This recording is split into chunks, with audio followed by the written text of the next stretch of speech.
మరొకసారి పరిశుద్ధ దినమందు ప్రభువైన యేసుక్రీస్తు వారిని స్తుతించి ఆరాధించడానికి చేరి వచ్చిన మీ అందరికీ యేసుక్రీస్తు వారి నామములో నా హృదయపూర్వక వందనాలు తెలియజేస్తుంటున్నాను. అందరికి వందనాలమ్మా. అయా పురుషులు అసలు అందరికి వందనాలు. బాగున్నారమ్మా? అంతా బాగున్నారా? సంతోషంగా ఉన్నారా? ఏమ్మా కొద్దిమందే చెప్తారు. ఏం కష్టాలంటే చెప్పండి, తీరుద్దాం. కష్టాలున్నా మీ వల్ల కాదు సార్ అంటారా? నా వల్ల కాకపోవచ్చేమో కానీ నా వెనకున్న మా వెనక కూడా ఉన్నాలే సార్ అంటారా? సంతోషం. ఆయన అందరి వెనకుంటాడు, అందరి వెన్నుతట్టి నడిపిస్తాడు. ఆయనే లేకపోతే మనం ఈరోజు సజీవులుగా ఉండేవాళ్ళమే కాదు. రైట్, ఈ సమయంలో కొద్ది నిమిషాలు దేవుని వాక్యాన్ని మనం విందాం. దానికంటే ముందుగా పోయిన ఆదివారం ఏం వాక్యం నాకు గుర్తుందాం? ఎవరికైనా చెప్తారా? వెనకున్నవన్నీ ఏం చేయాలా? మరి వెనకదే కదా పోయిన ఆదివారం వాక్యం. ఎందుకు మర్చిపోలేదా? మర్చిపోవాలా అట్లా అని చెప్పి గుర్తులేదు సార్ నువ్వే చెప్పినావు కదా నేరు అంటారేమో అనుకున్నా. వెనకున్నవే మర్చిపోమని చెప్పావు కాబట్టి ఏం చెప్పావు గుర్తులేదు సార్ అంటారేమో అనుకున్నా. మర్చిపోవాల్సినవి మర్చిపోవాలా, జ్ఞాపకం ఉంచుకోవాల్సినవి దేవుడు చేసినవన్నీ జ్ఞాపకం ఉంచుకోవాలా. రైట్, గుర్తుంచుకుని మీ అందరికీ మరొకసారి నా హృదయపూర్వక వందనాలు. ఈరోజు కూడా కొద్ది నిమిషాలు దేవుని వాక్యాన్ని శ్రద్ధగా మనం వినే ప్రయత్నం చేద్దాం. చూడండి, చదవబడిన లేఖన భాగంలోనికి రండి ఒకసారి. విలాప వాక్యముల గ్రంథము 3వ అధ్యాయము 22-23 వచనాలు మరొకసారి చదువుకుందాం. యెహోవా కృపగలవాడు, ఆయన వాత్సల్యత ఎడతెగక నిలిచినది గనక మనము నిర్మూలము కాకున్న వారము అనుదినము నూతనముగా ఆయనకు వాత్సల్యత పుట్టుచున్నది. నీవు ఎంతైనా నమ్మదగిన వాడవు. ఎంతైనా. మన దేవుడు ఎట్లాంటి వాడంటే మొదట కృప కలిగిన వాడు, ఆ తర్వాత వాత్సల్యత కలిగిన వాడు, నూతనముగా అనుదినము ఆయనకు వాత్సల్యత పుట్టుచున్నది. అందును బట్టి మనం ఏం కాలేదంట? దేవునికి వాత్సల్యత ఉన్నది గనక మనం ఏం కాలేదంట? అమ్మ, నిర్మూలం అంటే ఏంటి చెప్పండి?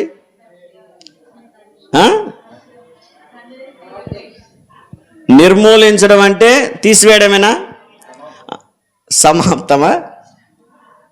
ఏదైనా సరే మనం చేసినటువంటి ప్రతి పనికి ఏదో ఒక విధమైన శిక్ష రావాల్సిందే, కానీ దేవునికి ఉన్న వాత్సల్యతను బట్టి మనకు శిక్ష రాలేదు అని దేవుని వాక్యం తెలియజేస్తాం. ఈరోజు ఈ వాక్యం కొరకు సిద్ధపడుతున్నప్పుడు ఈ పదం నన్ను బాగా ఆకర్షించింది. దేవునికి ఏముందంట? వాత్సల్యత. వాత్సల్యత అంటే ఏంటి? ప్రేమ, ఇంకా జాలి, దయ, కనికరం, ఇంకా పర్యాయ పదాలు అన్నీ చెప్పండి వరుస పెట్టి. అయినా అన్నీ కరెక్టే. దేవుని వాత్సల్యతలో ఇవన్నీ ఇమిడి ఉన్నాయని ఈ ముందున్న సమయంలో మనం ధ్యానం చేస్తాం. వాత్సల్యత అంటే పర్టికులర్గా ఒక అర్థం చెప్పండి. దేవుణ్ణి, బైబిల్ని కాసేపు విడిచి మన ఉద్దేశంలో లేదా లోకానుసారంగా వాత్సల్యత అంటే ఏంటి? ప్రేమ, ఇంకా మళ్ళీ రిపీట్ చేయండి దాన్ని. అర్హత లేని వారిని కూడా ప్రేమించడం. ప్రేమకు అర్హులైన వారిని ప్రేమించడం గొప్ప విషయమేం కాదు. ఎవరైనా తప్పు చేసినా సరే ఆ తప్పును క్షమించడం ఏమంటారు? ఎవరైనా తప్పు చేశారు అనుకోండి, ఒక భయంకరమైన పాపం చేశారు, వాడి మీద కేసు ఫైల్ చేశాం, పోలీసులు వచ్చి తీసుకెళ్ళాలా, వాడిని శిక్షించాల్సిందే. ఇండియన్ పినల్ కోడ్ ప్రకారం అయితే, రాజ్యాంగబద్ధంగా అయితే వాడిని ఏం చేయాలా? శిక్షించాల్సిందే. కానీ శిక్షించకుండా క్షమించడం ఏమంట? అది కాదు వాత్సల్యత అంటే. క్షమించడంతో పాటు మరలా తిరిగి ప్రేమించడం. అర్థమైందా?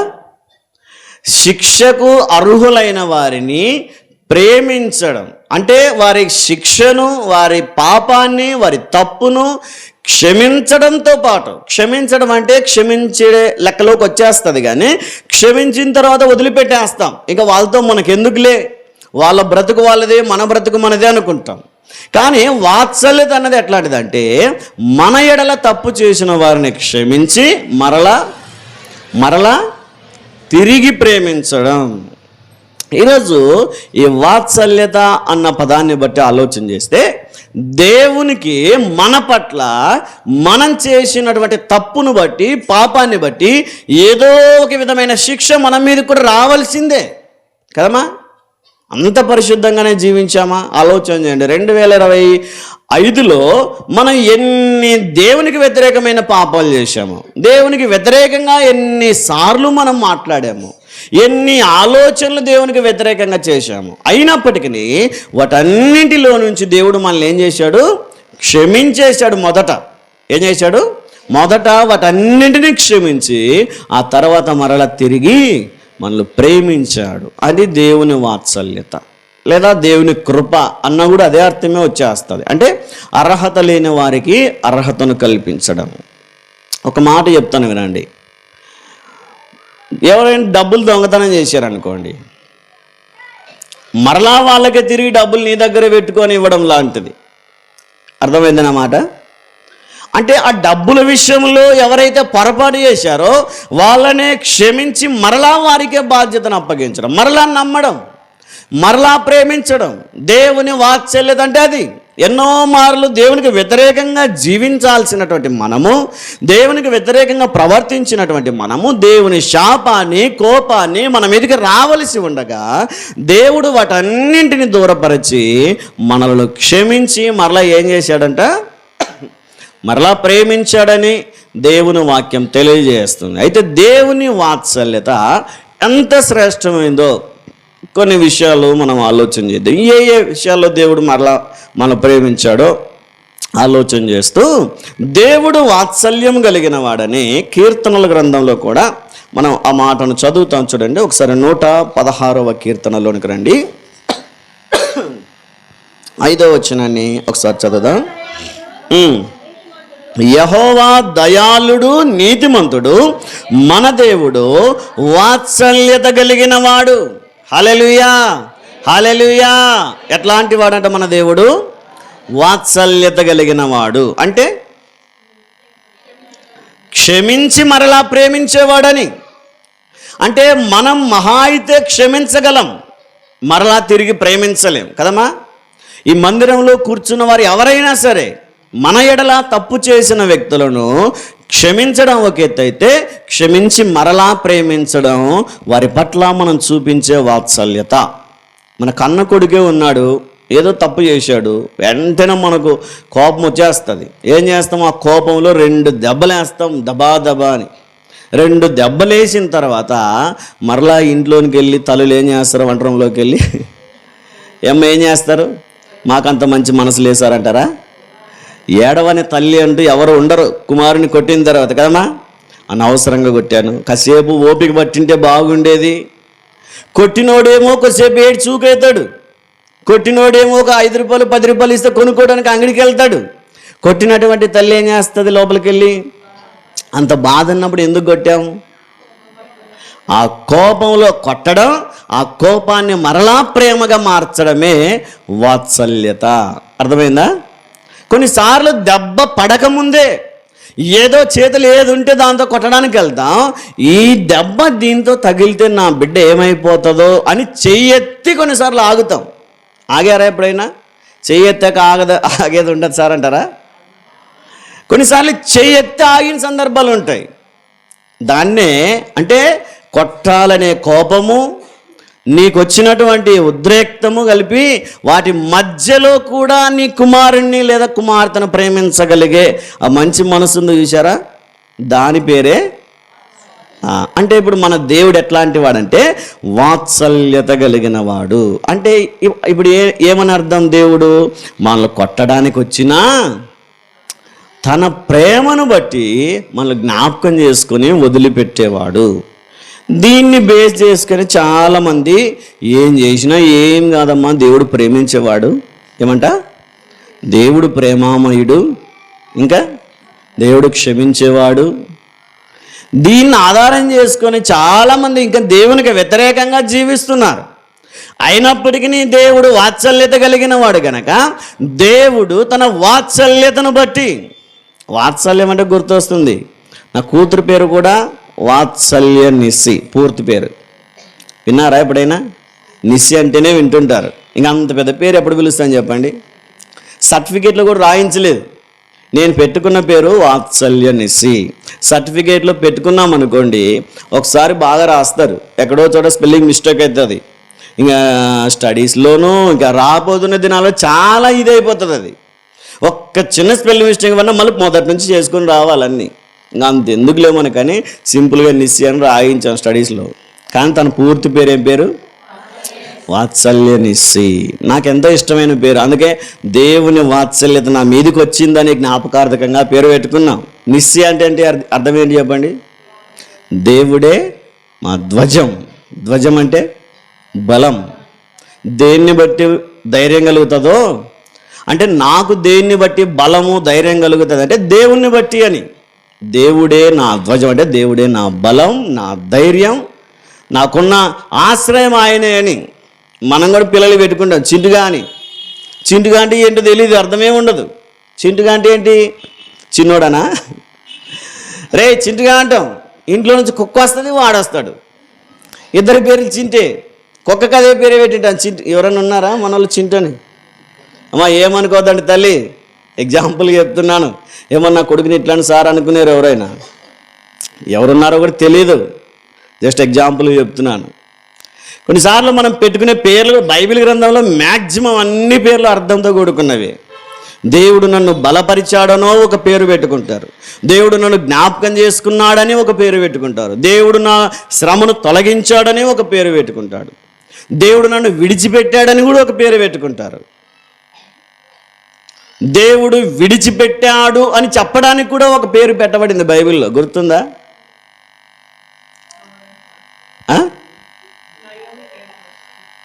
నయోమి అంటే ఏంటి?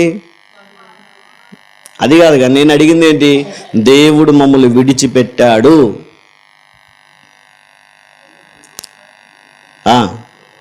సరే మనం టాపిక్లోనికి వెళ్దాం, టైం వేస్ట్ చేయకుండా.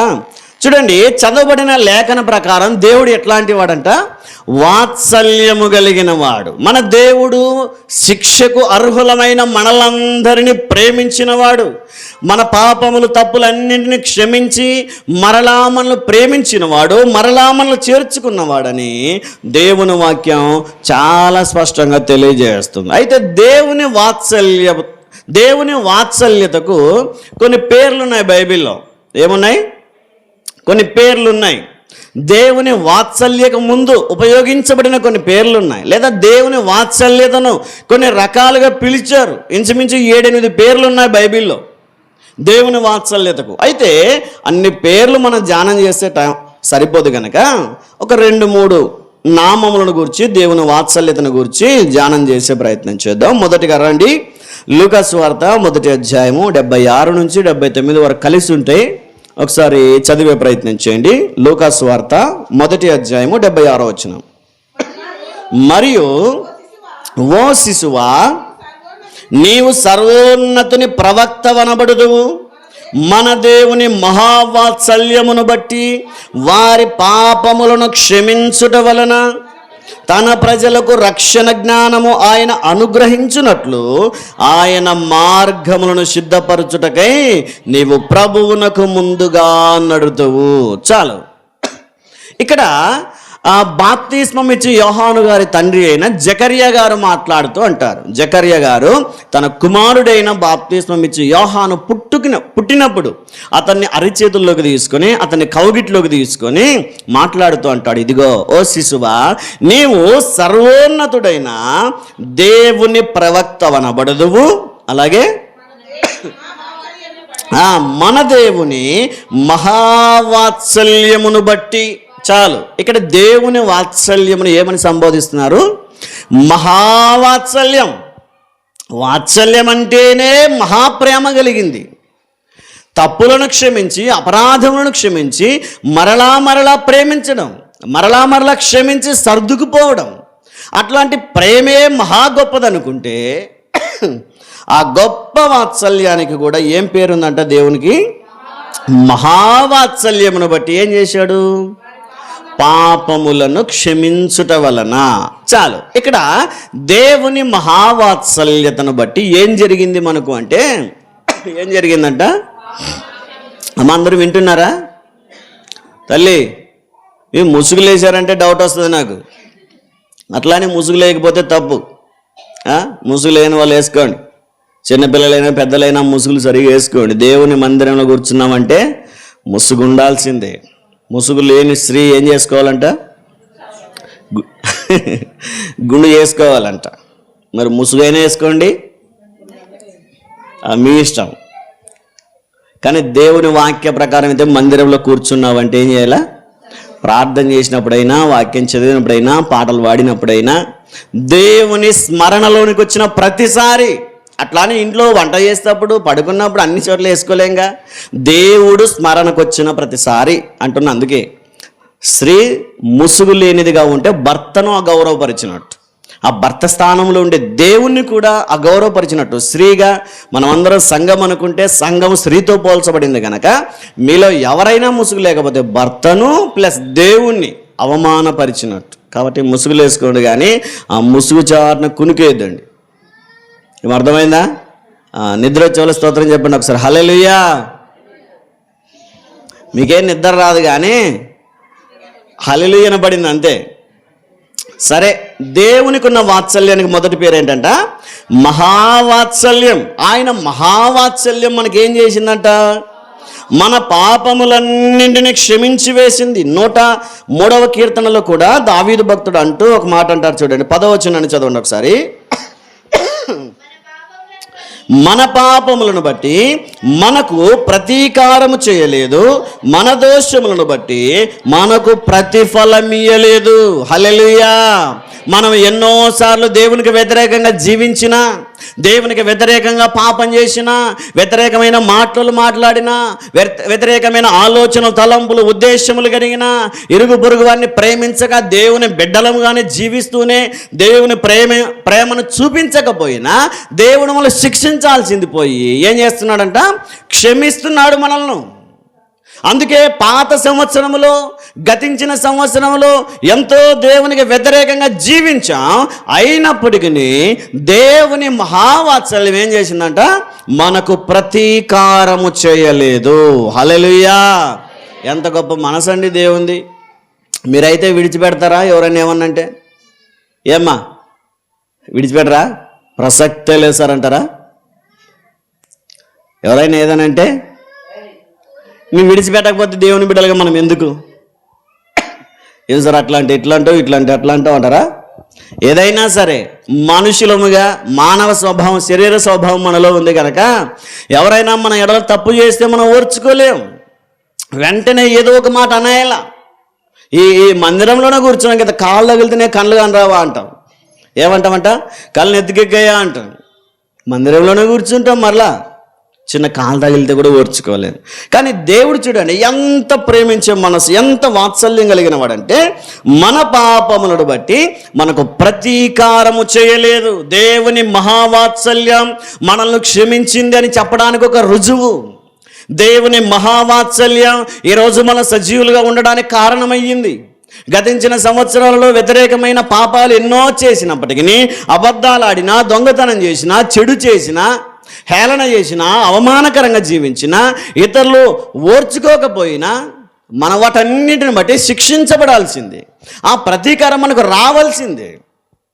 లోకానుసారమైన చట్టాలే వదిలిపెట్టట్లేదు. ఏదైనా పాపం చేసినా, ఏదైనా తప్పు చేసినా ఏం చేస్తుంది? వెంటనే శిక్షిస్తుంది. ప్రతి పాపానికి ఏదో ఒక రకమైన చట్టం అమలు చేస్తూనే ఉంటుంది. ఈ గవర్నమెంట్లే, ఈ ప్రభుత్వాలే శిక్ష నుంచి వదిలిపెట్టం మనుషులను. కానీ దేవుని ప్రేమ, దేవుని మహావాత్సల్యం ఏం చేసిందంట? మనకు ప్రతీకారము చేయలేదు,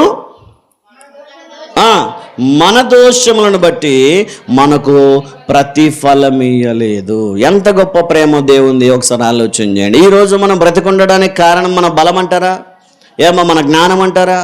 మనకున్న డబ్బు, మనకున్న అందం, మనకున్న పేరు ప్రఖ్యాతులు అంటారా? ఇవేవి కావు. ఇవేవి మనల్ని బ్రతికించలేదు, ఇవేవి మనల్ని సజీవులుగా ఉంచలేదు. కానీ దేవుని మహావాత్సల్యం మాత్రమే ఈరోజు మనం సజీవులుగా ఉండడానికి కారణమయ్యింది. కారణం ఏంటంటే మన పాపాలన్నీ క్షమించబడ్డాయి గనక నూతన మనుష్యులుగా నూతన సంవత్సరంలోకి వచ్చాం. అందుకే దేవుని మహావాత్సల్యం ఏం చేసింది మనల్ని? యెషయా భక్తుడు కూడా మాట అంటారు చూడండి. యెషయా గ్రంథంలోనికి రండి ఒకసారి. యెషయా గ్రంథము 63వ అధ్యాయము 7వ వచనంలో నేను ఈ విధంగా ప్రకటిస్తానని తన ప్రకటనను గురించి తెలియజేస్తూ, మనకు చేసిన వాటన్నిటిని బట్టి యెహోవా కృపాతిశయమును యెహోవా స్తోత్రములను గానము చేతును తన వాత్సల్యమును బట్టి కృపా బాహుల్యమును బట్టి ఇశ్రాయేలు యొక్క వంశస్థులకు ఆయన చూపిన మహాకనికరమును నేను ప్రకటన చేతును. ఇక్కడ చూడండి, యెషయా భక్తుడు కూడా అంటున్న విషయం ఏంటంటే దేవుడు చూపిన మహావాత్సల్యమును బట్టి నేను ప్రకటన చేస్తాను. ఏమని ప్రకటన చేస్తావు? అయ్యా యెషయా గారు, ఒక ప్రవక్త, ఒక దీర్ఘదర్శి అయిన మీరు ఏమని ప్రకటన చేస్తారంటే, ఏమని ప్రకటన చేస్తాడంట? దేవుడు చూపిన ప్రేమను, దేవుని కనికరాన్ని, దేవుడు చూపిన వాత్సల్యతను నేను ప్రకటించెదను అంటాడు. ఈరోజు మనల్ని కూడా దేవుని మహావాత్సల్యం ఏం చేసిందంట? క్షమించింది. మొదటగా మనల్ని క్షమించింది, మన పాపములన్నింటినీ కొట్టివేసింది, మన పాపములన్నింటికి ప్రతీకారం చేయలేదు. అందుకే దేవుని మహావాత్సల్యం మనలను కనికరించింది. దేవుని మహావాత్సల్యం మనల్ని క్షమించింది. దేవుని వాత్సల్యం మనకు ప్రతీకారం చేయలేదు. దావీదు భక్తుడు ఒకసారి దేవునికి వ్యతిరేకంగా పాపం చేస్తాడు. గుర్తుందమ్మా? అమ్మా గుర్తుందా?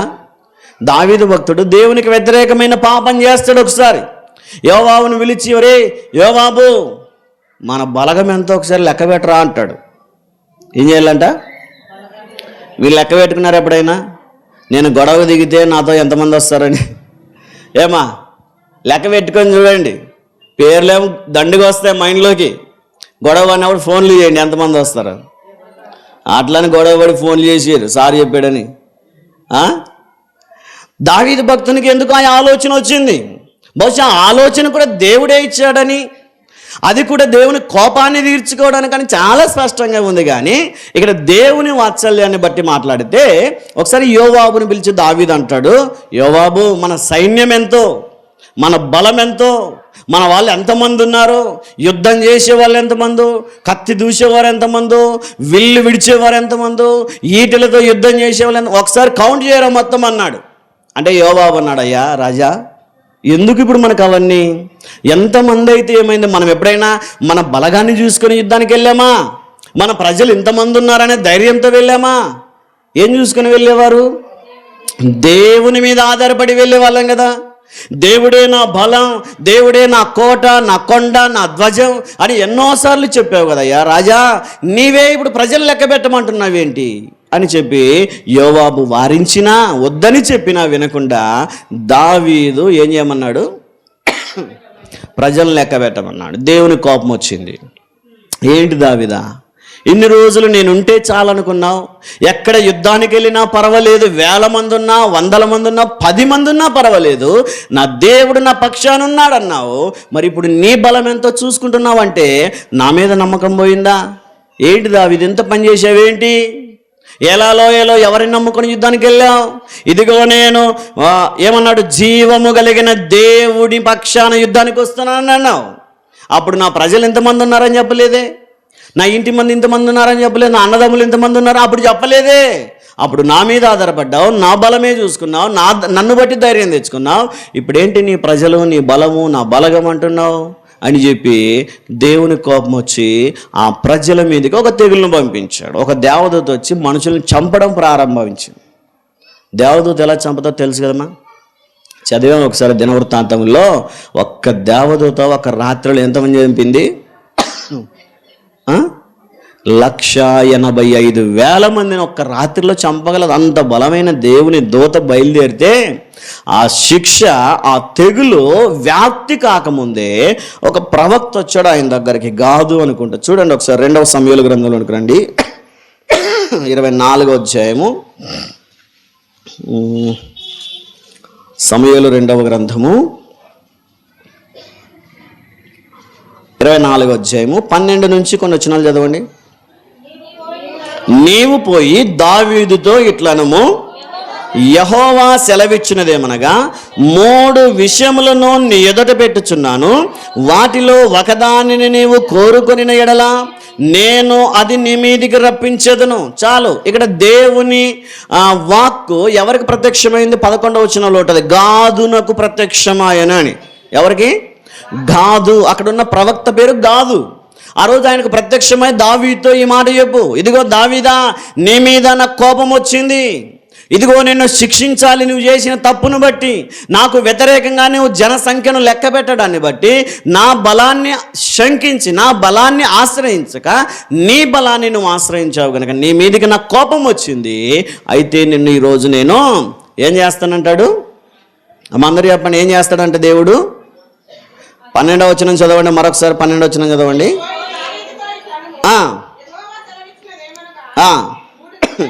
3 విషయములను నీ ఎదుట పెట్టుచున్నాను, వాటిలో ఒకదానిని నీవు కోరుకొనిన ఎడల నేను అది నీ మీదికి రప్పించేదను. దేవుని కోపం వచ్చేసింది, దావీదా ఇదిగో నిన్ను తప్పకుండా శిక్షిస్తాను. అంతే కదమ్మా, మనం కూడా అంతే. ఏదైనా తప్పు చేసినప్పుడు ఏం చేస్తాం? ఒక్క దెబ్బైనా వేయకుండా మన పిల్లల్ని మరలా చేర్చుకుంటాం, మరలా ప్రేమిస్తామా? తల్లి మనసు చాలా సున్నితమైనది. ప్రేమించిన తండ్రి ఏమంటాడు? వాడికి అలా జరిగితేనే బుద్ధి వస్తుంది అంటాడు. అంతేనా? ఏమా, ఒకసారి నేను చెప్పానేమో, చంద్రబాబుని చూడడానికి వెళ్ళాను నేను. ఒకసారి చెప్పానా ఎప్పుడైనా? చంద్రబాబుని చూడడానికి అని వెళ్ళాను.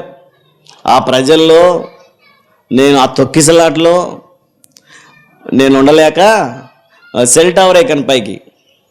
సెల్ టవర్ పైకి ఎక్కి చంద్రబాబుని చూడడానికి. అప్పుడు ఇది ఎన్నికల ప్రచారం టైంలో నేను రక్షణలోకి రాకముందు చెప్తున్నా, మరి మొన్న అనుకున్నారు. రక్షణలోకి రాకముందు సెల్ టవర్ ఎక్కాను. మా డాడీ పాస్టర్, చెప్పాను కమ్మా చాలాసార్లు, మా నాన్న దైవ సేవకుడు. ఇట్లాంటివి మా ఇంట్లో జరగవు. మా అన్న, మా తమ్ముడు, చెల్లి బుద్ధిగా ఇంట్లో ఉన్నారు. నేను మాత్రమే బుద్ధి లేని కుమారునిలా ఏం చేశాను? ఇంట్లో నుంచి బయటికి వెళ్ళి సెల్ టవర్ ఎక్కాను. ఆ సెల్ టవర్ ఎక్కడము దిగడము హడావిడిలో మా నాన్నకు బాగా కోపం వచ్చి వీడు వద్దంటే వెళ్ళాడు. ఇట్లాంటివి మనం చేయకూడదని చెప్పాడు, చాలాసార్లు చెప్పాడు. మనం దేవుని పిల్లలు. ఇదిగో పాస్టర్ కుమారుడు ఇలా చేశాడంటే నాకు చెడ్డ పేరు, సేవకు చెడ్డ పేరు, దేవునికి చెడ్డ పేరు కనుక మనం అట్లాంటివి చేయకూడదని చాలాసార్లు చెప్పాడు మా నాన్న. అయినా మన బుద్ధి ఎక్కడుంటుంది? ఆ యవ్వన కాలంలో ఎక్కాను, సెల్ టవర్ ఎక్కాను, అన్నీ చూశాను, చంద్రబాబుని చూసి అన్నీ చూసి ఇంటికి వస్తే ఇల్లు డోర్ వేసి ఉంది. 11, 12 అర్ధరాత్రి వచ్చాను. 11, 12 ఆ టైంలో వస్తే మా నాన్న ఏం చేశాడు? ఖండితంగా చెప్పాడు, ఇదిగో వాడు ఇంటికి వస్తాడు, వచ్చిన తర్వాత వాడిని ఇంట్లోకి పిలిచావంటే నీకు పడితే దెబ్బలు అన్నాడు. మా అమ్మ కూడా ఏం చేస్తుంది? తండ్రి పర్మిషన్ లేకుండా. అమ్మా, తండ్రి పర్మిషన్ లేకుండా పిల్లల్ని ప్రేమించగలుగుతామా? ఎంతసేపు భర్త మాటకు లోబడాల్సిందే. కానీ ప్రేమించాలనే మనస్సు ఉంది మా అమ్మకు. మరలా పిలుచుకోవాలా, డోర్ తీసి ఇంట్లో పిలుచుకోవాలని ఉంది మనస్సు. కానీ తండ్రి కొంచెం నేర్పడానికి ఆ రోజు డోర్ వేసి పెట్టాడు. నేను వెళ్ళేంత డోర్ కొట్టినా వాళ్ళు తీయలేదు. కారణం ఏంటంటే నువ్వు చలికే ఉండాలి, ఈరోజు చలికే ఉండాలి అని చెప్పి నేను పిలిచి అలసిపోయి ఆ కంపౌండ్లో చల్లని బండల మీద చలికి పడుకున్నా. ఆ రోజు చలికి పడుకున్నా. కొద్ది రోజుల తర్వాత ప్రచారం అంటే ఒకరి తర్వాత ఒకరు వస్తూనే ఉంటారుగా. అప్పుడు ప్రజారాజ్యం పార్టీ తరఫున చిరంజీవి గారు వచ్చారు. మరలా ఒక వారం తర్వాత ఏమనుకోండి చిరంజీవిని చూడడానికి వెళ్ళా. కానీ అప్పుడైనా బుద్ధి తెచ్చుకొని ఆసారి పోకుండా ఉన్నా బాగుండేది. కానీ ఒరే ఈరోజు ఎవరో వస్తారంట, మళ్ళీ వెళ్ళావంటే నీకు ఈసారి శిక్ష కఠినంగా ఉంటుంది అన్నాడు. మనమే ఆడింటాం. అదేమంటారుగా, వినే ప్రసక్తి లేదు మనం ఆ వయసులో. మరలా వెళ్ళడం, మరలా మిద్దెలు, చెట్లు కొమ్మలు ఎక్కడం, చూడడం, ప్రశాంతంగా ఇంటికి రావడం, మరలా డోర్ క్లోజు. వీడికి ఎన్నిసార్లు చెప్పిన బుద్ధి రాదని చెప్పి ఈసారి కఠినంగా భోజనం కూడా లేకుండా లాక్ చేసి పడుకున్నారు. అర్ధరాత్రి 12-1 గంటకు వచ్చి ఎవరు ఉంటారమ్మా? తల్లిదండ్రులు మన కోసం వెయిట్ చేస్తారా? వారు ఏదో కష్టపడి అలసిపోయి ఉంటారు. అయితే మా అమ్మ ప్రేమ చూడండి. పోయినసారి ఇలాగే జరిగితే చలికి పడుకున్నాడు ఖాళీ బండల మీద అని చెప్పి ఒక 2 బెడ్షీట్లు బయట పెట్టి తలిపేసింది మా అమ్మ. ఏం చేసింది అంటే ప్రేమ, వాత్సల్యత అంటే అదే. ఆ శిక్షను క్షమించి మరలా ప్రేమించడం. భర్త శిక్షించాలంటున్నాడు, ఆ శిక్షను అమలు చేస్తూ సహా మరలా ప్రేమించడం తల్లి ప్రేమ. అందుకే దావీదును దేవుడు శిక్షించాలనుకున్నాడు. దావీదు చేసిన వ్యతిరేకమైన పాపాన్ని బట్టి దేవుడు శిక్షించాలనుకున్నాడు. ఏ విధంగా అంటే 3 శిక్షలు తీసుకొచ్చాడు ముందరికి. దావీదా, ఈ 3 శిక్షల్లో ఏది కోరుకుంటావో కోరుకో, నువ్వు ఏ విధంగా అడిగితే ఆ విధంగా శిక్షిస్తాను అన్నాడు. మనమైతే కోరుకుంటామా? ఏమ్మా, నిన్ను క్షమించాలా శిక్షించాలా అంటే ఏమంటావు? క్షమించాలి అంటాం. మరి శిక్షించడంలోనే మరి ఏ విధంగా శిక్షించాలంటే చూడండి. అందుకే దావీదు ఎదుట ఆ 3 విషయాలు పెట్టాడంట దేవుడు. ఏమని? 13వ వచనం చూస్తాను చూడండి. కావున గాదు దావీదునొద్దకు వచ్చి ఇట్లని సంగతి తెలియజెప్పాను, నీవు నీ దేశమందు 7 సంవత్సరంలో క్షామము కలుగుట ఒప్పుకుంటావా? నేను తరుముచున్న నీ శత్రువుల ఎదుటికి నిలవలేక నీవు 3 నెలలు పారిపోటకు ఒప్పుకుంటావా? నీ దేశమందు 3 దినములు తెగులు రేగుటకు ఒప్పుకుంటావా? 3 విషయాలు ముందు పెట్టాడు. కరువుతో చేస్తావా? శత్రువులతో చనిపోతావా? తెగుల్లో చనిపోతావా? ఏమో ఏదైనా ప్రేమ కనిపిస్తుందా దేవునిలోన? ఏ విధంగానైనా 3 ఏది కోరుకున్నా శిక్ష తప్పదు.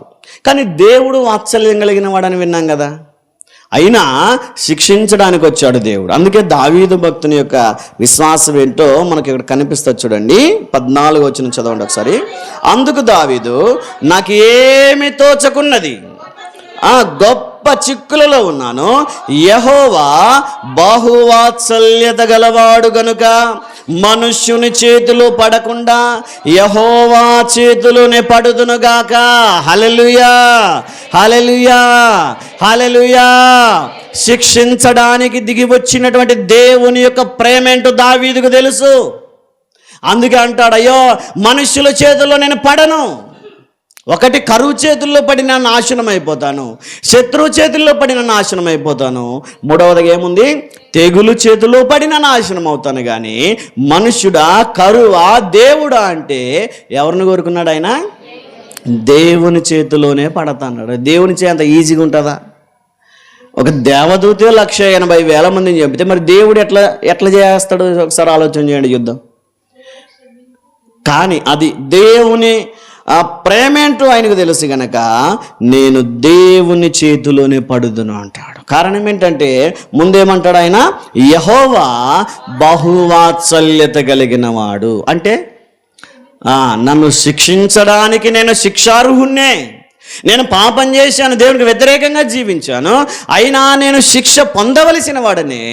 అయినా సరే దేవుని చేతుల్లో బహువాత్సల్యత ఉంది కనుక ఆయన శిక్షించడానికి చెయ్యెత్తిన ఆ క్షణంలో ఆయన ఏం చేస్తాడు? ఆలోచన చేసి, దావీదు మంచివాడు కదా, దావీదు నా హృదయానుసారుడు కదా, దావీదు నాకు ఇష్టమైన వాడు కదా, దావీదు నేను కోరుకున్నవాడు కదా, దావీదు నాకు నచ్చినట్టు యథార్థ ప్రవర్తన కలిగి జీవించినవాడు, దావీదు నాకు అనుకూలంగా జీవించినవాడు కదా అని ఎప్పుడైనా ఏ క్షణంలోనైనా నన్ను క్షమిస్తాడు అనే విశ్వాసం కలిగి దావీదు భక్తుడు అంటాడు, నేను దేవుని చేతిలోనే పడతాను. అందుకే దేవుడు వెంటనే క్షమించి అతనిని తెగులులో నుంచి తప్పించినట్టుగా దేవుని వాక్యం తెలియజేస్తుంది. అయితే అతడు పశ్చాత్తాపడే ఆ సమయానికి దేవుని తెగులు ప్రారంభించబడింది. ఒక దేవదూత, ఒక దేవుని దూత కత్తి పట్టుకొని చంపుతూ వెళ్తూ ఉంది. ఒక యెబూసీయుడైన అరౌనా అనే కళ్ళం దగ్గరకు వచ్చి ఆగింది. ఏం పేరు ఆయన పేరు? కరోనా కాదు, అరౌనా కళ్ళం. కొన్ని కళ్ళాలు ఉన్నాయి బైబిల్లో, ఎప్పుడైనా చెప్తానులేండి. కళ్ళాలు కొన్ని రకాలుగా, కొన్ని మనుషులకు సంబంధించిన కళ్ళాలు ఉన్నాయి, ఎప్పుడైనా అవసరమైతే ధ్యానం చేద్దాం. అయితే దేవుని ప్రేమ, దేవుని వాత్సల్యత తెలిసిన వాడు గనక దావీదు భక్తుడు దేవుని వాత్సల్యతను రుచి చూచాడు. ఈరోజు దేవుని మహావాత్సల్యము మనల్ని కూడా ఏం చేస్తుందంట? మన పాపములు క్షమించి వేస్తుంది. దావీదు చేసిన పాపాన్ని క్షమించినట్టుగానే, దావీదు చేసిన తప్పును, అపరాధమును, దోషమును దేవుడు క్షమించినట్టుగానే మనం చేసిన పాపములను దేవుడు క్షమించి ఉన్నాడని, అది దేవుని మహావాత్సల్యమని దేవుని వాక్యం తెలియజేస్తుంది. అందుకనే లూకా సువార్త 1:76లో మనం ఇందాక చదువుకున్నాం, 77లో మనం చదువుకున్నాం.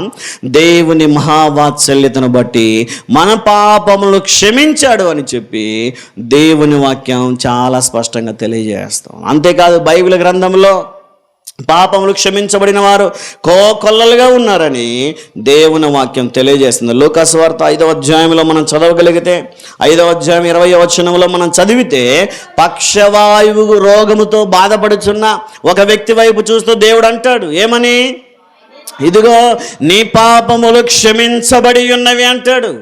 అతనిని కూడా క్షమించినటువంటి దేవుడు 7వ అధ్యాయంలో కూడా మనం చదవగలిగితే, 7వ అధ్యాయంలో కూడా మహాపాపములు చేసినటువంటి పాపాత్మురాలైన స్త్రీ వైపు చూస్తూ ఆయన అంటాడు 48వ వచనంలో చూడండి, 7:48, నీ పాపములు క్షమించబడి ఉన్నవి. యోహాను సువార్త 8వ అధ్యాయంలో కూడా మనం పాపాత్మురాలైన వ్యభిచార స్త్రీని గురించి మనం అక్కడ చూస్తాం. 8వ అధ్యాయము 11వ వచనాన్ని చదివితే, ఆమె లేదు ప్రభువా నేను. అందుకు యేసు, నేనును నీకు శిక్ష విధింపను. హల్లెలూయా, హల్లెలూయా. మన దేవుడు ఎంత గొప్ప దేవుడు ఆలోచన చేయండి. దేవుని మహావాత్సల్యతను బట్టి మనల్ని ఏం చేశాడంట? అమ్మా అందరూ చెప్పండి, ఏం చేశాడంట? క్షమించాడు. అందుకే మనము నిర్మూలము కాలేదు. ఎప్పుడో దేవునికి వ్యతిరేకంగా చేసిన మాటలను బట్టి, ఆలోచనలు బట్టి మనం ఎప్పుడో పతనం కావాలా? కొంతమంది అనుకుంటారు, దేవుణ్ణి అన్నా, దేవుని సేవకునన్నా, దేవుని మందిరాన్నన్నా ఏం కాదులే అనుకుంటారు. ఏమి చాలా ఏళ్ళ నుంచి నేను తిడుతూనే ఉన్నాను, నాకేమైంది? దైవ సేవకుని అంటూనే ఉన్నాను, నాకేమైంది? దేవుని మందిరాన్ని అంటూనే ఉన్నాను, నాకేమైంది అంటారు. కానీ ఎప్పుడో ఒకరోజు ఆ శాపం బహుశా తిరిగి వస్తుంది. ఇంకా రాలేదంటే కారణమేమని? దేవుని వాత్సల్యత మనల్ని ఏం చేసిందంట? క్షమించేసింది, వదిలిపెట్టేసింది. అయ్యా వీరు నా కోసం బ్రతికే నా బిడ్డలు, ఏదో తెలిసో తెలియక మాట్లాడుతున్నారులే అని చెప్పి దేవుడు క్షమించాడు. దేవుని వాత్సల్యత మనల్ని ఏం చేసిందంట? క్షమించి వేసింది అని చెప్పి దేవుని వాక్యం తెలియజేస్తుంది. రెండవదిగా మనం చూస్తాం, చూడండి ఒకసారి యోవేలు గ్రంథంలోనికి రండి. యోవేలు గ్రంథము 2వ అధ్యాయము 17వ వచనాన్ని చదవండి. మీ దేవుడైన యెహోవా కరుణా వాత్సల్యములు గలవాడును, శాంతమూర్తియు, అత్యంత కృపగలవాడునయ్యుండి తాను చేయనుద్దేశించిన కీడును చేయక పశ్చాత్తాపడును గనుక మీ వస్త్రములను కాక మీ హృదయములను చింపుకొని ఆయన తట్టు తిరుగుడి. ఏమంట? దేవునికున్న వాత్సల్యానికి మరొక పేరు, మొదటి వాత్సల్యం పేరేంటి? మహావాత్సల్యం. చెప్పండి, వెనకున్న వాళ్ళు చెప్పండి. ముగిస్తే వెళ్ళిపోతాం సార్ అంటారా? ముగిద్దాంలే అమ్మా, కాసేపు వినండి. ఏంటంట? మొదటిది మహావాత్సల్యం. ఏం చేసింది? మనల్ని క్షమించింది. రెండవది ఏంటంట? కరుణావాత్సల్యం. పేరులోనే ఉంది. ఏం చేస్తుంది? వాత్సల్యం మనల్ని కరుణిస్తుంది. దేవునికి ఉన్న వాత్సల్యానికి ఉన్న మరొక పేరు ఏంటంటే, మీ దేవుడైన యెహోవా కరుణావాత్సల్యము కలిగిన వాడు. ఈరోజు దేవుని చేత మనమందరం కనికరించబడ్డాం గనుకనే, దేవుడు మనలందరినీ కరుణించాడు గనుకనే ఈరోజు మనం ఇంకా ఆయన సన్నిధిలో ఉన్నాం. చూడండి, ఎంతోమంది గొప్ప గొప్పవారు ఇంకా ఈరోజు ఇక్కడ సన్నిధిలో లేరు.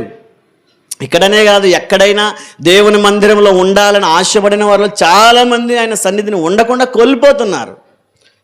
అయితే వారందరికీ లేని దేవుని కరుణావాత్సల్యం ఎవరికి పనిచేస్తుందంట?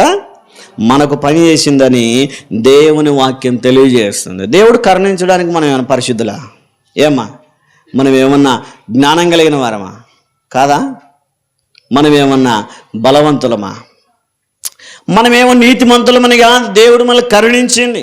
అందుకే యెహెజ్కేలు గ్రంథంలో యూదా వారిని ఉద్దేశించి దేవుని వాక్యం తెలియజేస్తున్న విషయం ఏంటంటే, చూడండి ఒకసారి యెహెజ్కేలు గ్రంథం 16వ అధ్యాయంలోనికి రండి. 5వ అధ్యాయం 16వ అధ్యాయము 5-6 వచనాలు చదవండి ఒకసారి. ఈ పనులలో ఒకటైనను నీకు చేయవలనని ఎవరును కటాక్షింపలేదు, నీ యందు జాలి పడినవాడు ఒకడును లేకపోయాను. నీవు పుట్టిన నాడే బయట నేలను పారవేయబడి చూడ అసహ్యముగా ఉంటివి. చాలు, ఈ మాటలు గమనించండి. ఇక్కడ యూదా వారిని గురించి మాట్లాడుతూ లేదా ఇశ్రాయేలు వారిని గురించి మాట్లాడుతూ దేవుని వాక్కు తెలియజేస్తున్న విషయం ఏంటంటే, ఇదిగో యూదా వారులారా, ఇశ్రాయేలు వారులారా, మీరు ఎలా ఉన్నారు నేను చూసినప్పుడు ఎట్లున్నారంట?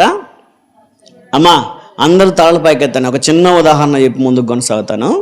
దేవుడు ఎప్పుడూ వాక్యములో కొన్ని ఉపమానాలు ఉపయోగిస్తూ ఉంటున్నాడు, కొన్ని పోలికలు ఉపయోగిస్తుంటున్నాడు కదమ్మా. విన్నారు కదా దేవుని పోలికలు. ఇక్కడ మన మీద దేవుని ప్రేమ ఒక పోలికతో పోల్చబడింది. ఏంటి ఆ పోలిక అంటే, ఒక కన్నబిడ్డ అప్పుడే ప్రసవించింది అనుకోండి, తల్లి అప్పుడే ప్రసవించింది.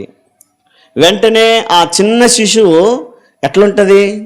రక్తపు మరకలతో, మీకు తెలుసు కదమ్మా ఎట్లుంటుంది? పట్టుకొని ఎత్తుకోగలిగేంత ప్రేమ ఉంటుందా అప్పటికి? ఎంత నేను అంటున్నాను అపార్థం చేసుకోవద్దు, చూడ్డానికి కూడా ఇష్టం ఉండదు కొన్నిసార్లు. ఆ పరిస్థితుల్లో ఎవరు ఎత్తుకోవడానికి ఇష్టపడరు. ఇంకా ఆయన అంటాడు, నీ పేగు కూడా తెంచబడలేదు. ఆ పరిస్థితుల్లో అప్పుడే తీయబడ్డావు, ఆ గలీజులో, ఆ రక్తపు మరకల్లో, చూడ నల్లని స్థితిలో ఉన్నావు, నీ మీద ఎవ్వడు జాలి పడలేదు అంటాడు. ప్రసవించిన స్త్రీ ఆమె బాగానే ఉండి ఆ చిన్న బిడ్డను ఎవరు ఎత్తుకోవడానికి కూడా ఎవరు లేకపోతే ఎట్లుంటారు పరిస్థితి? పక్కన ఎవరు లేరనుకోండి, ఆ తల్లి స్పృహలోకి వచ్చి ఆ బిడ్డను ఎప్పుడు తీసుకుంటుంది, ఎప్పుడు క్లీన్ చేసుకుంటుంది, ఎప్పుడు తుడిచి పెట్టుకుంటుంది. ఆ కడగడానికి తుడవడానికి ఎవరో ఒకరు ఉంటారు పక్కన కదమ్మా. అమ్మమ్మనో నాన్నమ్మనో అత్తలో మామలు ఎవరో ఒకరు ఆ స్త్రీలైన వారు అక్కడ ఉండనే ఉంటారు. అయితే మనలను ఆ విధంగా శుభ్రం చేయడానికి ఎవరు లేరు. అట్లాంటి పాపపు స్థితిలో మనం ఉన్నామంట. ఆ పుట్టిన ఆ చిన్న పసిగుడ్డుతో పోల్చి దేవుడు అంటాడు, ఇదిగో నీవు కూడా అట్లాంటి పాపము అనే మరకలలో ఉన్నావు. ఆ పాపపు మరకలలో నీవు ఉన్నావు గనక నీ దగ్గరకు రావడానికి ఎవరును కటాక్షించలేదు. ఇదిగో ఇంత దీనస్థితిలో ఉంది అని ఎవరు కరుణించలేదంట. పైగా నీ అందు ఎవడునూ జాలి పడలేదు, ఎవరు చూసి జాలిపడి దగ్గరకు రాలేదు. ఈ పోలిక లోకములో మనం పాపపు స్థితిలో ఉన్న ఆ స్థితిని చూపిస్తుంది. అంటే మనం కూడా ప్రసవించిన ఆ చిన్న శిశువు వలె పాపం అనే రక్త మరకల్లో ఉన్నాం. లోకంలో ఉండే ద్వేషము, వ్యభిచారము, దొంగతనము, అబద్ధము అనేటువంటి కలంకముల చేత, ఆ పాపం అనే మరకల చేత మనం కూడా ఉన్నాం. అయితే ఎవడు నీ మీద జాలి చూపలేదు. అయితే దేవుడు ఏం చేశాడు? 6వ వచనంలో చూడండి, అయితే నేను నీ యొద్దకు వచ్చి రక్తములో పొర్లుచున్న నిన్ను చూచి నీ రక్తములో పొర్లియున్న నీవు బ్రతుకుమని నీతో చెప్పి తిని. దేవుడు మనతో చెప్పాడు. మనం పాపములో ఉన్నప్పుడు, పాపపు లోకములో ఉన్నప్పుడు, పాపపు పరిస్థితుల్లో ఉన్నప్పుడు ఎవరు మనల్ని చూడట్లేదు, ఎవరు మనల్ని పట్టించుకోవట్లేదు, ఎవరు మన వైపు దగ్గరకు వచ్చి మనల్ని బాగు చేసేవారు ఎవరు లేడు. కానీ అట్లాంటి దీన స్థితిలో, హీనమైన స్థితిలో ఎవరు వచ్చారంట మన దగ్గరకు? దేవుడు దిగి వచ్చాడు. కారణం ఏంటంటే ఆయన వాత్సల్యత మనలను కరుణించింది. మనం ఆ పాపపు స్థితిలో ఉన్నప్పుడు, పాపములో పడి దేవునికి దూరమైపోయినప్పుడు దేవుడు మనల్ని కరుణించాడని దేవుని వాక్యం తెలియజేస్తుంది. యెషయా గ్రంథంలో కూడా మనం ఒక మాట చూస్తే ఆయన ఒక మాట అంటారు చూడండి, 49వ అధ్యాయము 13వ వచనంలో, శ్రమ నొందిన వారి మీద నేను జాలి పడుచున్నాను అంటాడు. 49వ అధ్యాయము 13వ వచనం.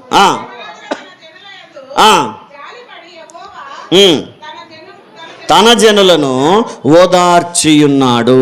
హల్లెలూయా. హల్లెలూయా. శ్రమ పెట్టబడ్డావంటే దేవుడు నిన్ను ఓదారుస్తాడు. శ్రమ నొందిన జనుల మీద ఆయన జాలి పడుచున్నాడని దేవుని వాక్యం తెలియజేస్తుంది. దేవుని కరుణా వాత్సల్యము మన మీద జాలి పడింది. ఏం చేసిందంట?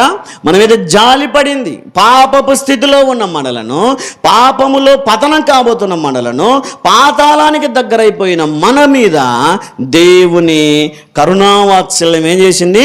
జాలి పడింది అని చెప్పి దేవుని వాక్యం తెలియజేస్తాం. అంత మాత్రమే కాకుండా ఇర్మియా గ్రంథంలో మనం చూస్తే మన శత్రువులకు సహితము మన మీద జాలి పుట్టించాడు దేవుడు. చూడండి ఇర్మియా గ్రంథము ఒకసారి 42వ అధ్యాయము 11-12 వచనాలు చదవండి.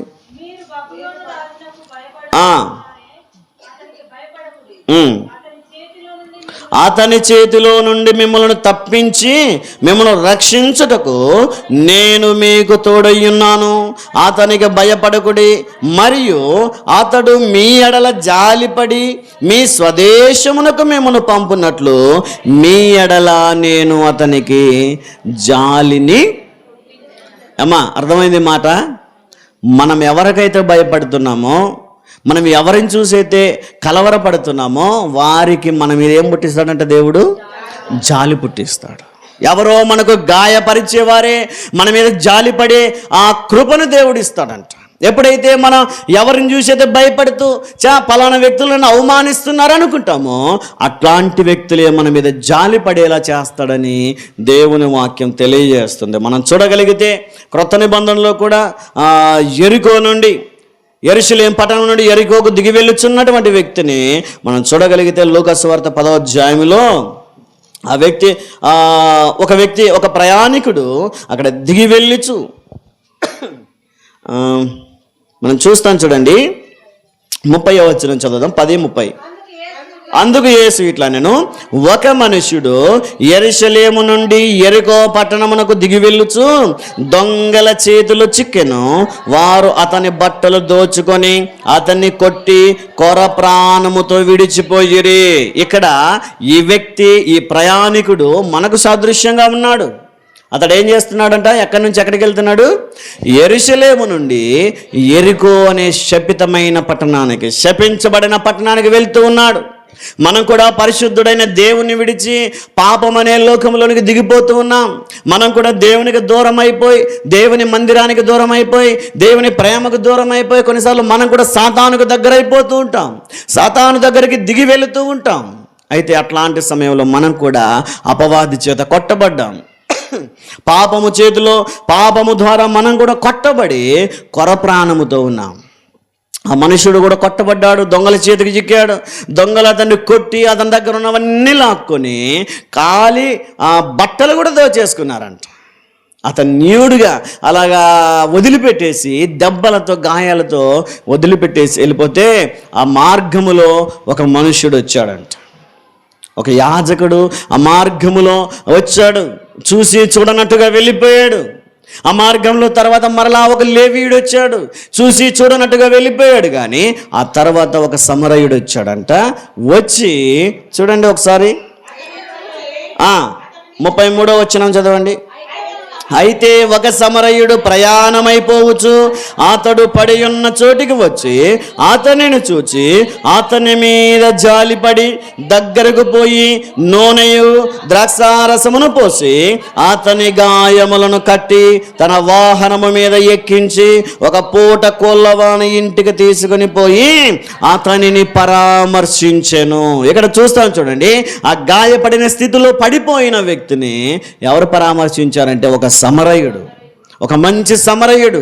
సమరయుడు అంటేనే అంటరాని వాడని భావించేటువంటి యూదులలో ఒక మంచి సమరయుడు, ఒక మార్గదర్శిగా, ఒక సాదృశ్యంగా లేదా ఒక మాదిరికరమైన జీవితాన్ని కలిగిన వాడిగా మనం చూస్తూ ఉన్నాం. పాపములో పడిపోయిన ఆ మనుషుని స్థానములో మనం ఉంటే మన మీద జాలి పడిన సమరయుడి స్థానములో మనం ఆరాధించే యేసుక్రీస్తు వారు ఉన్నారు. మనం పాపములో పతనమైపోతూ ఉన్నప్పుడు, దేవునికి దూరం అయిపోతూ ఉన్నప్పుడు, మందిరానికి రాకుండా దేవునికి వ్యతిరేకంగా జీవిస్తూ ఉన్నప్పుడు దేవుని కరుణా వాత్సల్యం మనల్ని ఏం చేసిందంట?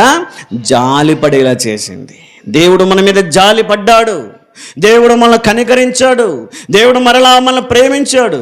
లేకపోతే మనం చేసే పాపానికి ఎప్పుడో దేవుని శిక్షకు మనం గురి కావాల్సిన వాళ్ళం.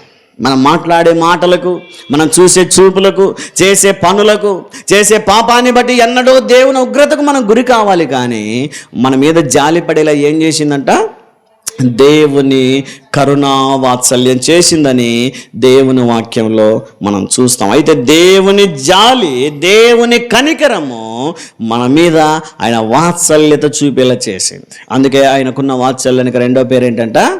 కరుణా వాత్సల్యం. మొదటిది మహావాత్సల్యం మనల్ని క్షమించింది, కరుణావాత్సల్యం మన మీద జాలి పడేలా చేసింది, మనల్ని కనికరించేలా చేసింది, మనల్ని కరుణించి క్షమించి మనల్ని దేవుడు మరలా చేర్చుకునేలా చేసిందని దేవుని వాక్యం తెలియజేస్తుంది. ఈరోజు ఆలోచన చేసి అడగండి దేవుని దగ్గర, ప్రభా నన్ను కూడా కరుణించు ప్రభా, నన్ను కూడా కనికరించు ప్రభా అని అడిగితే దేవుడు మనల్ని కూడా జ్ఞాపకం చేసుకుంటాడు, మన మీద కూడా జాలి పడతాడు. దేవుడు మా జాలి కలిగిన దేవుడు, వాత్సల్యత కలిగిన వాడని, కృప కలిగిన వాడని, ఎంతైనా నమ్మదగిన వాడని దేవుని వాక్యం తెలియజేస్తుంది. మార్కు సువార్త 10వ అధ్యాయంలో మనం చదివితే భర్తిమైన ఒక గ్రుడ్డివాడు, ప్రభువా దావీదు కుమారుడా నన్ను కరుణించుమని కేకలు వేసిన వెంటనే దేవుని కరుణా వాత్సల్యతను ఏం చేసింది? కనికరించిందని దేవుని వాక్యం తెలియజేస్తుంది. ద్వితీయోపదేశకాండంలో మనం చూస్తే 5వ అధ్యాయం, ద్వితీయోపదేశకాండం 5వ అధ్యాయంలో దేవుని యొక్క కనికరం ఎవరి మీద ఉంటుంది అని ఆలోచన చేస్తే 10వ వచనంలో మనం చూస్తాం. చూడండి, ద్వితీయోపదేశకాండము 5వ అధ్యాయం 10వ వచనం, నన్ను ప్రేమించి నా ఆజ్ఞలను గైకొను వారి విషయంలో 1000 తరముల వరకు కరుణించువాడనై ఉన్నాను. హల్లెలూయా.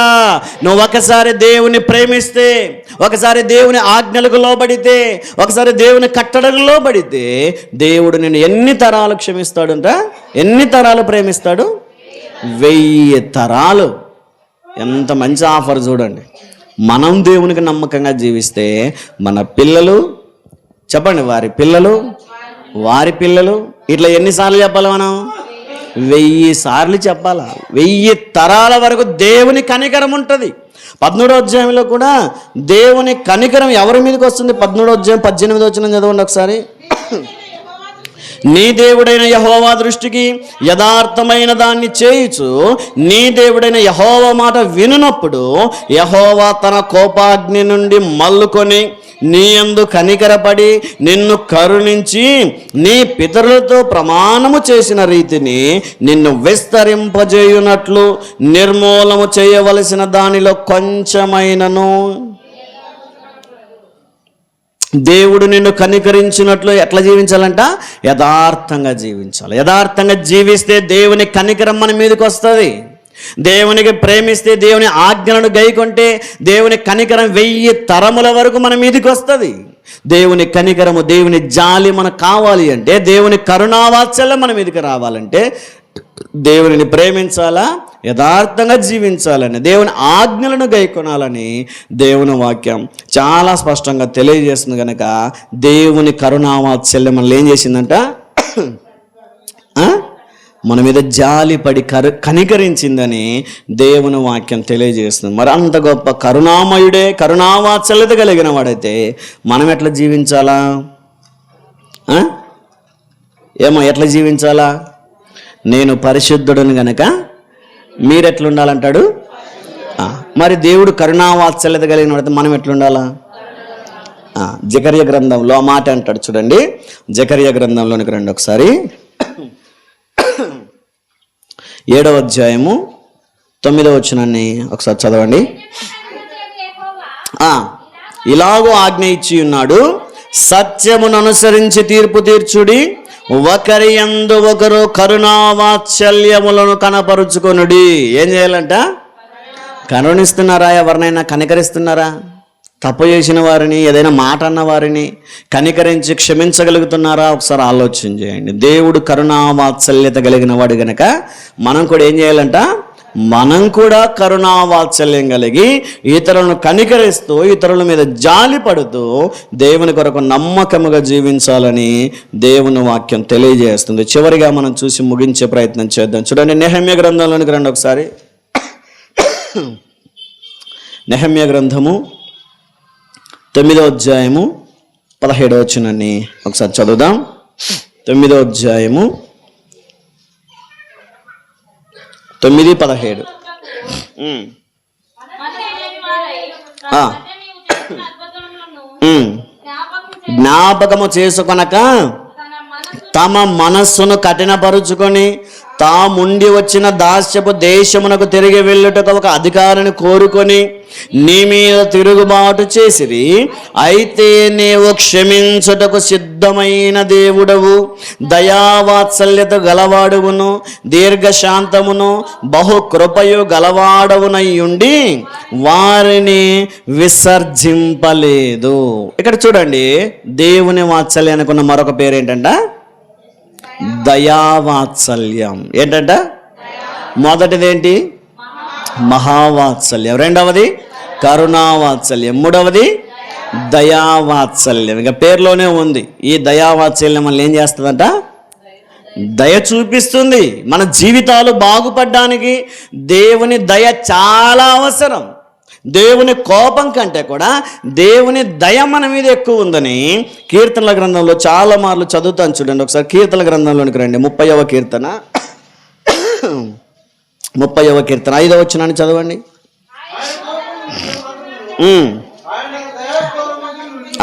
దేవుని కోపం ఎంతకాలం ఉంటుంది? నిమిషమే.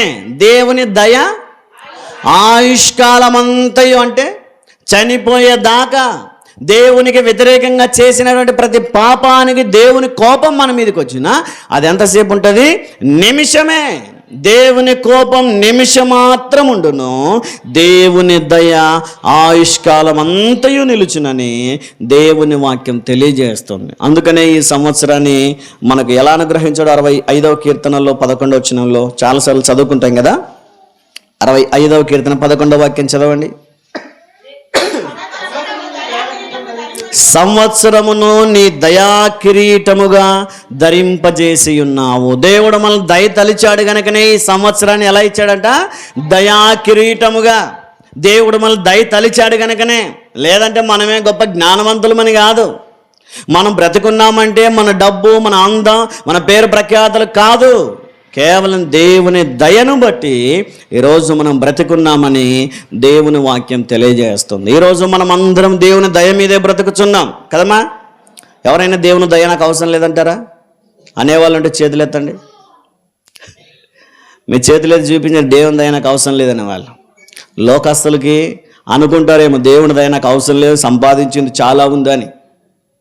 కానీ దేవుని వాక్యం తెలియజేస్తుంది ఏంటంటే ప్రతి మనుష్యునికి దేవుని దయ అవసరం. దేవుని దయ లేకపోతే మనం ఎంతటి వారం? కనీసం ఊపిరి తీసుకుంటారా చెప్పండి? ఊపిరి తీసుకొని విడవగలుగుతామా? కనీసం కంటిరెప్పేయగలుగుతామా దేవుని దయ లేకపోతే? నాస్తికులు అంటే తెలుసా ఏమన్నా? నాస్తికులు అంటే ఎవరు? ఆస్తి కలిగిన వారా? నాస్తికులు అంటే దేవుడే లేడు అనుకునే వాళ్ళు. ఎవరు? అమ్మ వినండి, ముగిస్తాను. నాస్తికులు అంటే ఎవరు? దేవుడే లేడు. మరి సృష్టి ఎట్లొచ్చిందిరా అంటే బిగ్ బ్యాంగ్ థియరీ అంట. ఒక పెద్ద పేలుడు జరిగిందంట, గొప్ప శబ్దం వచ్చిందంట, ఈ భూమి వచ్చిందంట. నమ్ముతున్నారా? అట్లొచ్చిందా భూమి? సృష్టి ఎట్లొచ్చింది? దేవుని నోటి మాట ద్వారా, దేవుని చేతి పని ద్వారా ఈ సృష్టి కలిగిందని, దేవుని నోటి వాక్కు ద్వారా కలిగిందని దేవుని వాక్యం తెలియజేస్తుంది. కానీ నాస్తికులు ఏమనుకుంటారంటే దేవుడు లేదు, దయ్యం లేదు, ఏమీ లేదు. మనుషులు పుడుతున్నారు, తింటున్నారు, తిరుగుతున్నారు, చనిపోతున్నారు. ఇదే నాస్తికులు అనుకునేది. వాళ్ళు ఏమనుకున్నారంటే ఒరే దేవుడే లేడని మనం అందరికీ ఒకసారి గట్టిగా చెప్పాలరా, ఒకసారి మీటింగ్ పెట్టి చెప్దామండి అని చెప్పి తలా కొంత వసూలు చేసుకొని ఒకరోజు మీటింగ్ పెట్టారంట. ఏం చెప్పడానికి? దేవుడు లేడని చెప్పడానికి పెట్టారు. పోలీస్ పర్మిషన్ వచ్చింది, గ్రౌండ్ పర్మిషన్ వచ్చింది, పబ్లిసిటీ చేసుకున్నారు, చాలామంది వచ్చారు. నాస్తికులే వచ్చిన వాళ్ళు కూడా ఎవరు? దేవుడు లేడని నమ్మే వాళ్ళే చాలామంది వచ్చారు. చాలా గంభీరంగా జరిగింది. మంచి మైక్ సిస్టము, మంచి ప్రసంగాలు. దేవుడు లేడు, ఇదిగో దేవుడు లేడు, అది లేదు, ఇది లేదని చాలా చెప్పుకున్నారు. ప్రసంగాలు ముగించుకొని ఇంటికి వెళ్ళిపోతూ ఆఖర్లు ఏమన్నారంటే దేవుని దయ వల్ల బాగా జరిగింది అన్నారంట. ఏమన్నారు? దేవుడే లేడని చెప్తే ఇంతసేపు మళ్ళీ ఎట్లా జరిగిందంటాడు? దేవుని దయ వల్ల. అంటే దేవుడు లేడనేవాడు బుద్ధిహీనుడు. 14వ కీర్తనలోనైనా 53వ కీర్తనలోనైనా దేవుడు లేడని ఎవరు అనుకుంటారంట? బుద్ధిహీనుడు. దేవుడు లేడని బుద్ధిహీనులు అనుకుంటారు, తమ మనస్సులో తలంచుకుంటారు. కానీ ఈరోజు దేవుని వాక్యం తెలియజేస్తున్నాడే ప్రతి మనుష్యునికి దేవుని దయ అవసరం. ఉద్యోగస్తులైనా, ఉద్యోగం లేని వారైనా, కష్టపడి పని చేసుకునేవారైనా, ఇంటి దగ్గర ఉండి సంపాదించేవారైనా, ఇంకొక మాటలో చెప్పాలంటే ఎమ్మెల్యేలైనా, ఎంపీలైనా, మంత్రులైనా, ఎవరికైనా ఏమవసరం చెప్పండి? రాజులైతే, చక్రవర్తులైతే, దేశాన్ని పరిపాలించేవారైతే, ప్రపంచాన్ని ఏలేవారైతే అవసరం లేదా దేవుని దయ? దేవుని దయ అందరికీ అవసరం. 45వ కీర్తనలో ఒక మాట ఉంది చూడండి. 45వ కీర్తన 9వ వచనం చదవండి ఒకసారి. నీ దయనొందిన స్త్రీలలో రాజుల కుమార్తెలున్నారు. హల్లెలూయా, హల్లెలూయా. ఎవరు పొందుకున్నారంటే దేవుని దయను? రాజుల కుమార్తెలు. రాజుల కుమార్తెలకు ఒకరి దయ అవసరం అంటారా? మాకు నచ్చిందే చేస్తామంటారు. ఒక ఉద్యోగస్తుని కొడుకునే పట్టుకోలేం, ఒక ఎమ్మెల్యేను, ఎంపీ కొడుకునే పట్టుకోలేకపోతాం మనం. ఇంకా ఇష్టానుసారంగా జీవిస్తూ ఉంటారు, లోకానుసారంగా నచ్చింది చేస్తూ, డబ్బు ఉంది, బాగా అధికారం ఉంది, ఏది చెప్పినా చెల్లుతుంది కాబట్టి వాళ్ళని మనం అణుచుకోలేమే. మరి ఇక రాజు సంతానం అంటే, రాజు పిల్లలు అంటే ఎట్లుంటారో చూడండి. ఎవడికి చెప్పాల్సిన అవసరం లేదు. ఎవడు నీవెవడు నాకు చెప్పడానికి అంటాడు. నేను ఏదైనా చేస్తాను, నాకు నచ్చింది చేస్తాను, నచ్చిన చోటుకి వెళ్తానంటాడు. అట్లాంటి రాజుల కుమారులైనా, రాజుల కుమార్తెలైనా ఏం పొందుకున్నారంట? దేవుని దయ పొందుకున్నారు. ఉన్నారా ఎవరైనా దేవుని దయ పొందుకున్నవారు?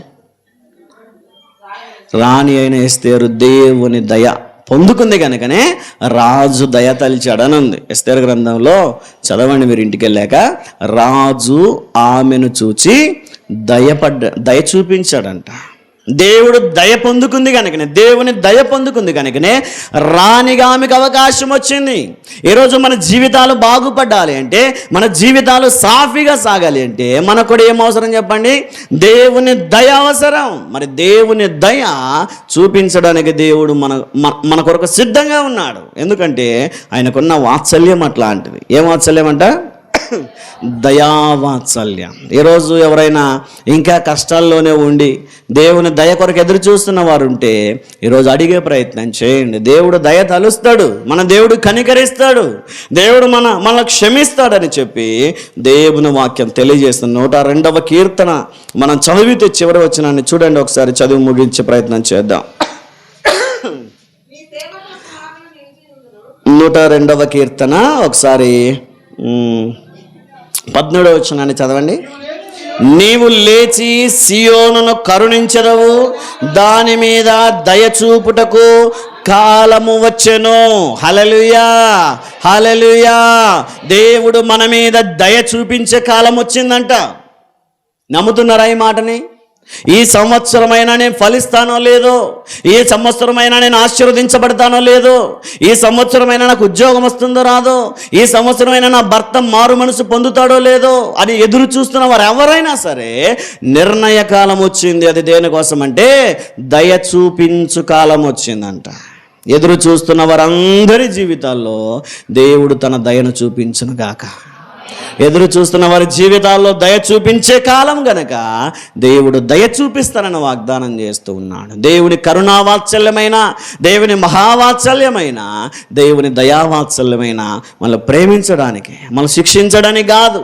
మనల్ని శిక్షించడానికి ఆయన మానవుడు కాదు, లోకానుసారమైన అధికారి కాదు. ఆయన మనల్ని శిక్షించడానికి, మనల్ని శిక్షించాలనే ఆలోచన ఆయనకు వచ్చినా శిక్షించే కంటే ముందే దేవుడు ఏం చేస్తాడు? క్షమించి మనల్ని ప్రేమిస్తాడని దేవుని వాక్యం తెలియజేస్తుంది. ఒకవేళ అన్నదమ్ములు నిన్ను ప్రేమించట్లేదా? అన్నదమ్ములు, బంధువులు నిన్ను ఎవరు క్షమించట్లేదా? మరలా నీ మీద ప్రేమ చూపించట్లేదా? ఈరోజు దేవుని దగ్గర అడగండి, ప్రభువా నీవే వాత్సల్యత కలిగిన వాడు, నీవే కరుణించేవాడు, నీవే క్షమించేవాడవు, నీవే కృప చూపించేవాడు, నీవే దయ చూపించేవాడు. దయచేసి నన్ను జ్ఞాపకం చేసుకో ప్రభు అని అడిగే ప్రయత్నం చేద్దాం. కళ్ళు మూసుకునండి, ప్రార్థన చేద్దాం. దేవుని వాత్సల్యం ఈరోజు నేను క్షమించాలని చూస్తుంది. దేవుని వాత్సల్యం ఈరోజు నిన్ను కరుణించాలని చూస్తుంది. దేవుని వాత్సల్యం ఈరోజు నిన్ను మరలా ప్రేమించాలని చూస్తుంది.